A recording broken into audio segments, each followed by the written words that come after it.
আমার সৌভাগ্য হয়েছে, যাকে আমি আমার জীবনের সর্বোচ্চ সৌভাগ্য বলে বিবেচনা করি, যে আমি আমাদের দেশের রাজনীতিবিদদের সঙ্গে প্রতিদিন দেখা হচ্ছে, কথা হচ্ছে, তাদের কথা শুনতে পাচ্ছি, তাদের আন্তরিকতাটা দেখতে পাচ্ছি, তাদের আগ্রহটা উপলব্ধি করতে পারছি। এটা একটা বিশাল সৌভাগ্য। এক অভূতপূর্ব ঘটনা ঘটছে। তাকিয়ে দেখুন 53 বছরে কতদিন, কয়বার রাজনৈতিক দলগুলো সাবস্টেন্টিভ বিষয়, সংবিধান নিয়ে, আইন নিয়ে কিভাবে তৈরি হবে, দিনের পর দিন তাদের সাংগঠনিক কার্যক্রমকে পিছনে রেখে বসে আলোচনা করে এক জায়গায় আসতে চাচ্ছে। এই কারণে যত কারণে আরো মৃত্যুর আমরা দেবে সব বিষয়ে একমত হওয়া যাবে অবশ্যই না। আমি প্রথম দিন থেকে দায়িত্ব রক্ষা, প্রথম দিন থেকে ঐক্যমত্য কমিশনের বিবেচনা যদি করেন না, শুধু ঐক্যমত্য কমিশনের দায়িত্বে আছি বলে বলছি না।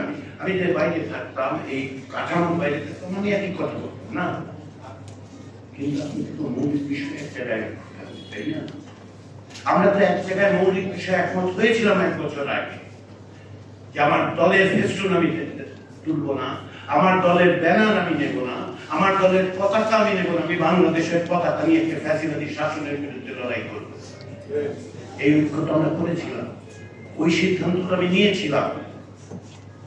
একটা অকস্মাৎ ঘটে নাই। প্রত্যেক খেয়াল করে দেখুন, আন্দোলনের এই যে 3 সপ্তাহে কোন রাজনৈতিক দল তাদের ব্যানার নিয়ে নামে নেই, তাদের দলের ফেস্টুন নিয়ে নামে নেই, দলের পতাকা নিয়ে নামে নেই। কারণটা কি? কারণ আমরা তো ওই জায়গায় একমত হয়েছি, ওইটাই মৌলিক ছিল। তখন এরকম রাষ্ট্র গঠনের গণতান্ত্রিক প্রক্রিয়ার মৌলিক জায়গায় আমাদের একমত হবে, হওয়া সম্ভব।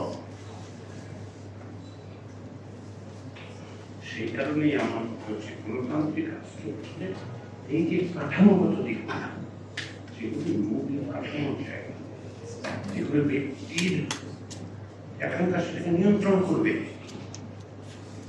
সেই জায়গায় আসেন আমরা কথা বলি, আলোচনা করি। সেটা কেবল ঐক্যমত্য কমিশনের মিটিংয়ে নয়, বাইরে আপনি রাজনৈতিক দল, আপনি সিভিল সোসাইটি, আপনি অন্য সংগঠন করেন, আপনি গণমাধ্যমের মানুষ, আসুন আমরা সকলে মিলে সব জায়গায় যেখানে যেভাবে পাই। ওই যে বললাম, জুলাই মাসে এই সময় শুধু স্মরণ করবো নাকি প্রতিদিন নিঃশ্বাস দিয়ে স্মরণ করবো? এটা তো আমাদের দায়িত্ব। এই দায়িত্বকে অস্বীকার করতে পারবো ব্যক্তি হিসেবে, নাগরিক হিসেবে? যে ভাই প্রাণ দিয়েছে, যে বোন প্রাণ দিয়েছে, তার কাছে কোনো দায় নেই? রাজনৈতিক দলগুলোর কাছে স্বীকার নেই। আমার অনুরোধ, আপনাদের কর্মীদের দিকে তাদের গত 16 বছরের সংগ্রামকে দেখুন। এক একজনের মাথায় 50টা 60টা করে মামলা আছে, গুম হয়েছে, আপনাদের সংগঠনের কর্মীরা বিচার বহির্ভূত হত্যার শিকার হয়েছেন। কিসের জন্য? যেন আরেকবার তার ভাই, তার সন্তানকে যেন এই পরিস্থিতির মোকাবিলা করতে না হয়। সেটা আপনি কিভাবে বন্ধ করবেন? কেবলমাত্র আমি ক্ষমতায় গেলাম, অমুকে ক্ষমতায় গেল, তাতে হবে না। আসেন সেই ব্যবস্থা, আসুন আমরা সকলে মিলে ওই জায়গায় একমত